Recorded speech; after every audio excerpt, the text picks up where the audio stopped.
What's up, everyone? We are here now with Dr. Iya Khalil, who is not only a co-producer of the Radical Wellness Summit, but she is also the co-founder of GNS Healthcare. Thank you for joining us. Thank you. Thanks for having me. Yay, I'm super excited. Me too. Yeah. Me too. All right, so Yes. tell us a little bit about this journey the last 8 years. Yeah.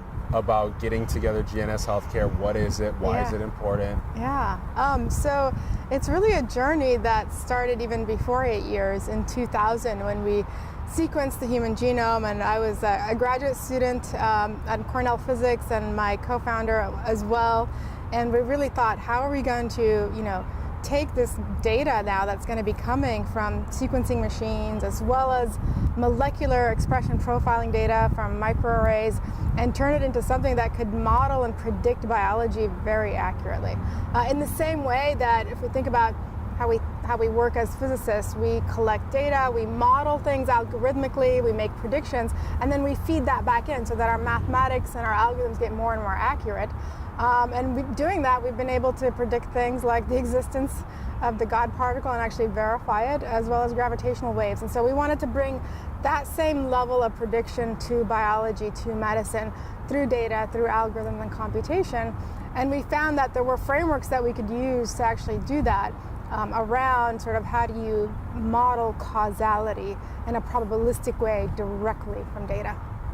Okay, and so then this would be something like taking the way that a cell functions in its everyday processes and then spotting the beginnings, or even before that, you're predicting when it's going to... Yeah, all of it. So it's really saying if I'm trying to, it's a combination of a systems biology approach with machine learning. So I'm trying to understand the cell or the organism or the dynamic trajectory of the cell or the human or the organism. And in order for me to learn that and model that, I need to now measure its components and as rich as I can possibly get, and depending on the resolution of question. So it might be genomic components, it might be molecular, it could be a human EMR clinical longitudinal record. And now once I've measured it, once I've observed it, I want to now reverse engineer, reconstruct the circuitry, essentially. The circuitry that tells me how it works. Like you could pop open your computer and you could actually see all the different devices and MOSFETs and whatnot and how they interact. Essentially, we're saying we want to learn that for a human, whether it's cellular or physiological, or even on the level of how networks in healthcare work. And we can reverse engineer that, learn that from data. But we don't want to just sort of do it in a way that is looking for a pattern or a correlation, because we know that we often end up, things don't work out when we just look at correlations. We really need to understand the cause. And so what we get at is trying to learn directly what those potential causal mechanisms are. So we're reverse engineering to understand the circuitry. Yeah, and to learn it. Actually learn it. Yes. And we learn it and then we represent it computationally. So it ends up being a model, an ensemble of circuits or networks that is the best representation of the mechanism that gave rise to the data. Yeah. So for example, there is a mechanism if you have multiple myeloma that predicts and drives why you as a patient may progress in a more severe way, or you might respond to treatment. And we are going to reverse engineer and learn that mechanism from data. I like that combo right there, mechanism and data. Yeah. So what is that mechanism? What data is it giving off? How do we analyze that then to predict and understand if it's going to continue repeating, or if there's going to be disease, or what is there going to be there? And so we learn that mechanism, and then we can start to play around and ask what if questions. Because now that I have that mathematical circuitry learned, I can put the patient on drug, off drug, and simulate different scenarios and start to tease out what would be the best intervention for that patient. And some of it might be things that treatments that already exist, and we just haven't given them right off the bat the right treatment that's best for it. And some of them might be new treatments that we can now discover because we've learned that mechanism. Okay, so then now I'm in the process of living, and I might have something going on in my body. Yeah. And you're now running simulations on the different ways to apply certain That's right, running molecules into my body. simulations to learn about different ways to intervene to improve your health. Intervention simulations. Yeah, exactly. Okay. So, and you get to apply those intervention simulations as what ifs because you've learned the mechanism and the circuitry directly from the data itself. Yeah, but this requires lots of data and different kinds of data. So data on genetic variation, data, from a blood panel that looks at proteomic levels, data on your longitudinal health record. And we're going to take as much of it as we can, and the data might not be complete, and that's okay because my models are probabilistic. So they're still going to try to put together a picture of the biology of the mechanism in as accurate of a probabilistic way as possible. And it'll tell me where I can get very accurate predictions, but also where I still have uncertainty and where I'm not quite, able to accurately predict, but I can go back and collect more data to improve that prediction.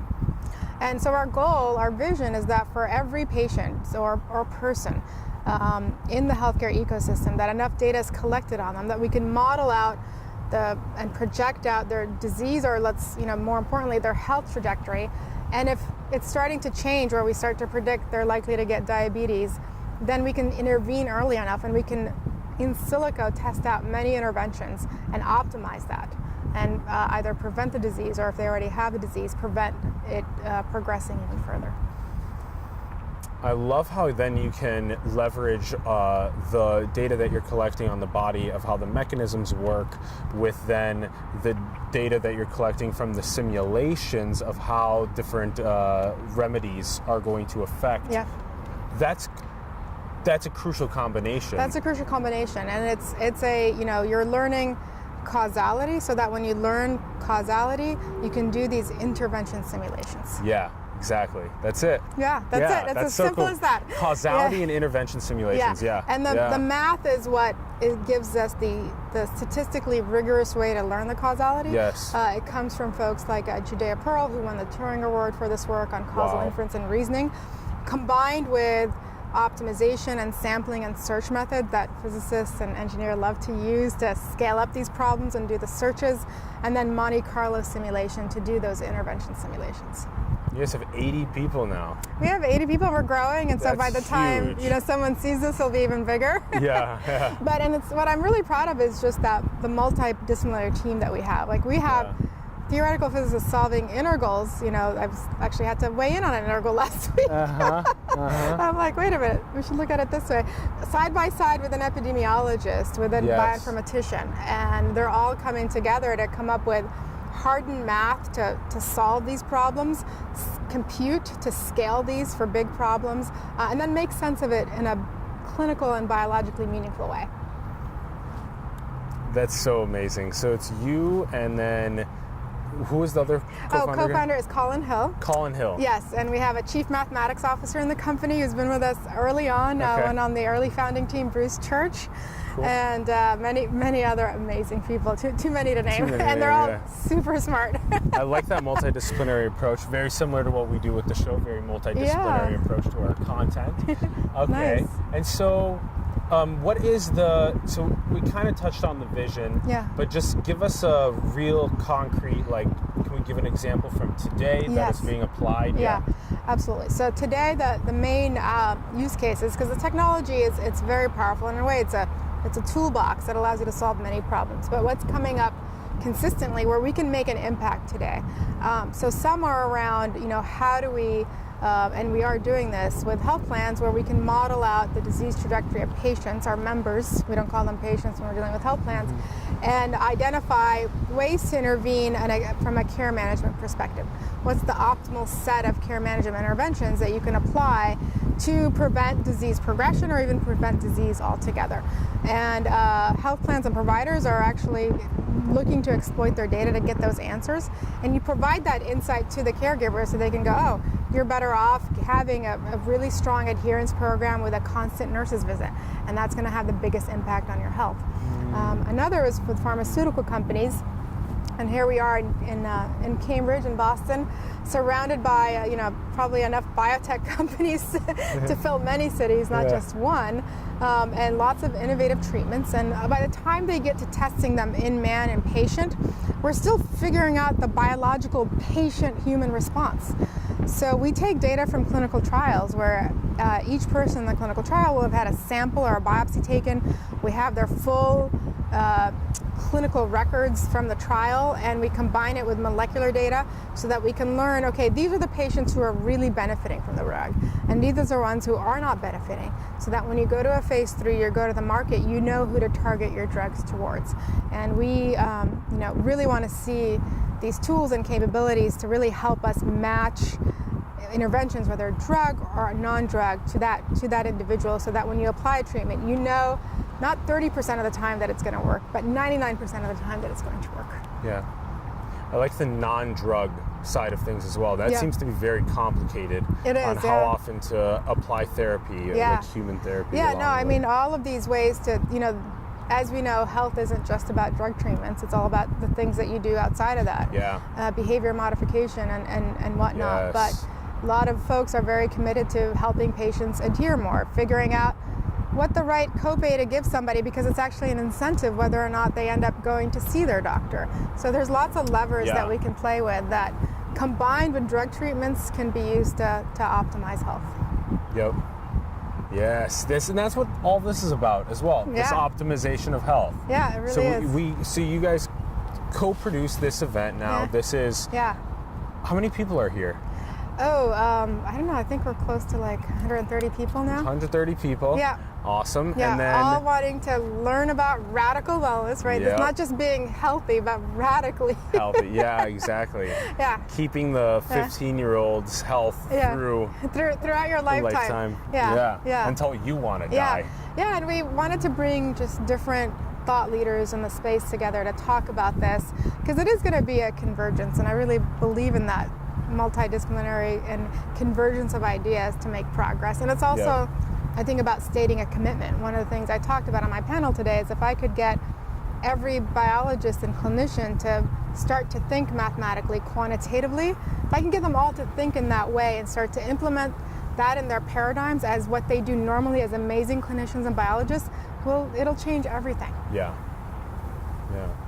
There's this way of thinking of being values first or mission driven or not prioritizing consumption, like conspicuous consumption, but prioritizing impact. Yeah. And that has been a major pillar of our project, as well as the way that we try and communicate and inspire other people to think. Yeah. And I totally feel that from the vibe. The vibe here is radical wellness for all. How do we get this? Driving the prices down, getting it more applicable to people's lives through conversations like this. Yeah. Okay, any last thoughts that you think are important to share? I just got back from the Milken conference, and and that's discussing all kinds of issues on a global scale.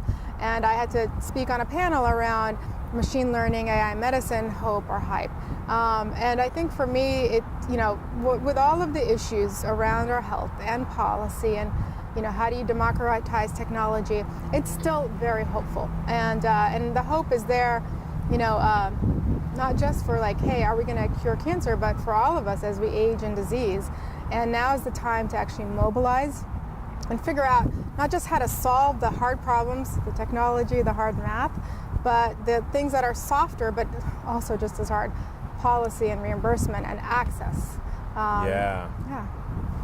And on top of everything that you just mentioned there about all these different systems coming together, I love how you take this physics approach to the mechanisms. Yeah, exactly. That's so interesting, because that's typically not what people think about when it comes to biology, is how is it physically working in its mechanical level. And then how can we take that data, analyze it, and try and make predictive analytics on that. Yeah, absolutely. And don't even get us started on policy, and don't get us started on. That's for someone else. I don't get us started on globalization either, and how this who's sequencing it for the cheapest across the world.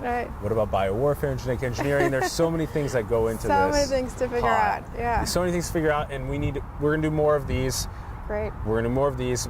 So we'll put the links in the bio. Thank you, everyone, for tuning in. Thank Iya, you. thank you so much for joining us. Thank you. This was Really great. appreciate it. Yeah, I'm glad you had a good time. Good. Yeah. Awesome. All right.